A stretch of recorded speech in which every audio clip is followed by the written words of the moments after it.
Yo tout le monde, c'est Tesh. Aujourd'hui on se retrouve pour une nouvelle vidéo. Aujourd'hui on se retrouve pour une vidéo des Retro Gaming XP. Ok, alors donc j'ai acheté le matériel qu'il faut pour faire ça. On va découvrir tout de suite ce que j'ai acheté. Ok, donc c'est bon. Voyons ce qu'il y a dedans. Et voici une partie de je vous montre pas c'est quoi pour l'instant. Puis passons au gros du gros. Donc on a enlevé ça, ça on s'en fout. Donc on va enlever ça, ça on s'en fout. Et on va sortir ça.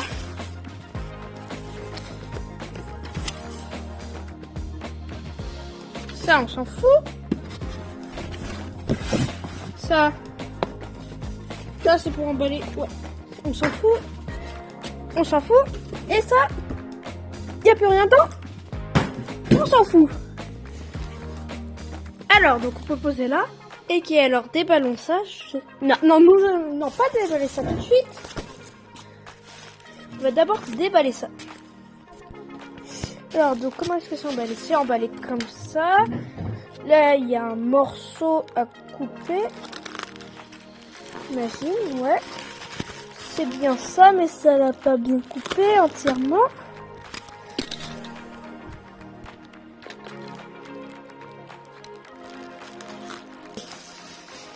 Donc, alors, je tourne. Alors déjà, nous avons ce petit truc pour ajouter de l'USB 3.0. D'ailleurs, ça a besoin d'un connecteur mollet, ce truc. Ah ouais, c'est juste de l'USB. Posez là ici, en attendant. Puis maintenant, la carte graphique. Et voici la carte graphique.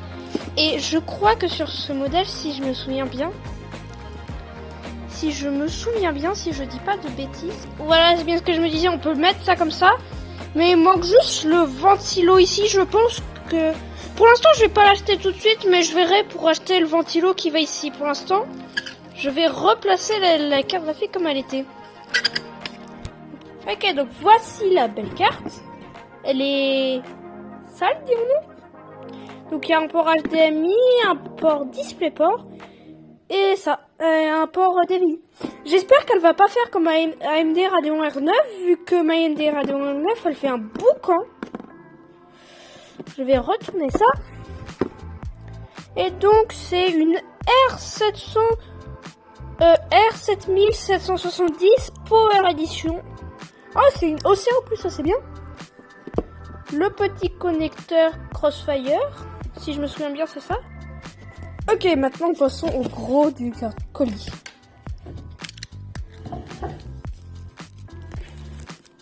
C'est galère à ouvrir une main, alors je vais reprendre après, à moins que j'y arrive. Genre, c'est galère de le faire à une main. Je range ce cutter là, sinon je vais me faire mal.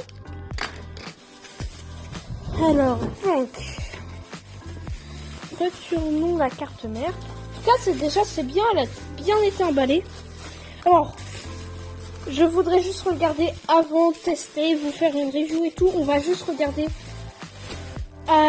comment dire, le truc le plus important qui fait que cette carte mère fonctionnera ou ne fonctionnera pas. Mince, c'est foncé. Allez, regardons. Ouh. Oh non. En fait, regardez, il y a un restant de pâte thermique ici. Regardez, il y a de la pâte thermique ici. Je vais répondre après. Et le socket. Oui, le socket, il est en magnifique état. Juste avant, je vais mettre un processeur dessus parce que j'ai pas envie que ça le pète. Alors, je sais pas si vous pouvez voir la caméra. Je sais pas si vous voyez bien. Mais c'est un Intel Pentium D à 3,4 GHz. Je sais pas s'il fonctionne, mais en tout cas s'il fonctionne pas, sur tous ces processeurs là qui vont sur cette carte mère là, il y en a bien un qui devrait fonctionner quand même. Donc je vais installer le processeur sur la carte mère pour pas abîmer le socket, vu que on ne sait jamais. Je regarde bien, donc c'est comme ça les attaches. Ok, je mets ça comme ça. Un peu poussiéreuse la carte mère quand même. Alors donc déjà on voit qu'on a 4 slots de RAM, ce qui est franchement très bien. On a deux connecteurs PCI, enfin PCI Express, deux connecteurs PCI, non, trois connecteurs PCI et un petit connecteur PCI Express, trop mignon. Ok, il y a des ports SATA, il y a un port IDE ici, un port pour les lecteurs de disquettes, si je me souviens bien, des ports USB, le fond de panel. Oh, il y a même un port SATA ici qui traîne là. Ah, c'est pratique quand t'as des grosses cartes graphiques et ça bloque tous tes ports ici. Donc c'est pratique qu'il y ait un port SATA ici. Et l'assez grand dissipateur quand même. On se rappelle que c'est l'époque de la DDR2, donc 2005-2010. Alors je vous dis, je ne sais pas si ça fonctionne. Je ne sais pas si le Pentium D fonctionne. Normalement, carte graphique, carte mère, ça fonctionnait. La RAM, ça fonctionnait. Mais le Pentium D qui est là-dessous, je n'en ai aucune fiche d'idée. Là, le smoke test. Ok, alors si vous vous demandez pourquoi la carte mère est avec ça, c'est normal. J'ai testé tous ces processeurs là, ils fonctionnent. Celui-là, il fonctionne pas, c'est un Pentium 4. En même temps, les pins, je sais pas si vous voyez bien, mais il y a des pins qui sont oxydés. Et le Pentium D de base, la carte mère ne bootait pas. La carte mère ne fonctionnait pas. Sauf que je sais pas, vu que j'ai voulu tester tout cela, enfin pour tester la carte mère, j'ai pris un au pif, j'ai mis là, il fonctionnait, donc j'ai testé tout cela. Et puis je suis revenu sur celui-là parce qu'on sait jamais. Peut-être que ça a bugué et qu'il fonctionne. Bah ça fonctionne. Non, en tout cas, s'il te plaît, la carte mère me fait pas mentir. Alors donc. Putain, il me fait toujours peur son tirade. Regardez, ça fonctionne. It works. Regardez, ça fonctionne.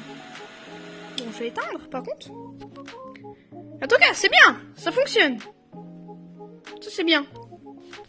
Je vais remettre le bon ventilo, je vais mettre un disque dur, je vais chercher clavier et souris et je vais tester en plus en profondeur et surtout je vais remettre plus de RAM. A tout de suite. Ok, c'est bon, j'ai tout monté, on peut réessayer. Là, je m'allume. Mon tournevis.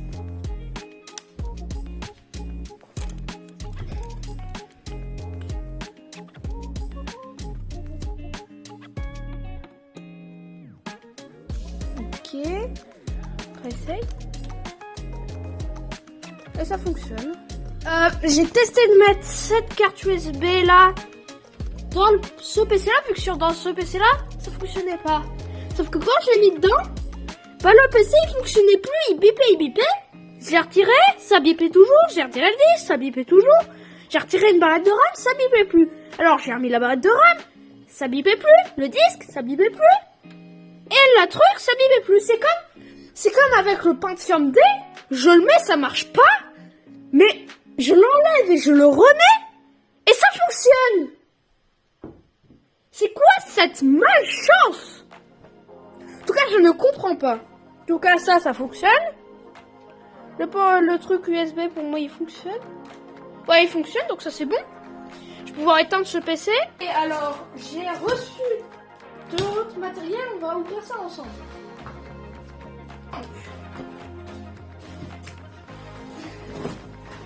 Nous avons déjà le boîtier. Ok, alors donc je vais mettre la carte mère, la P5K. J'ai juste pas son maillot shield.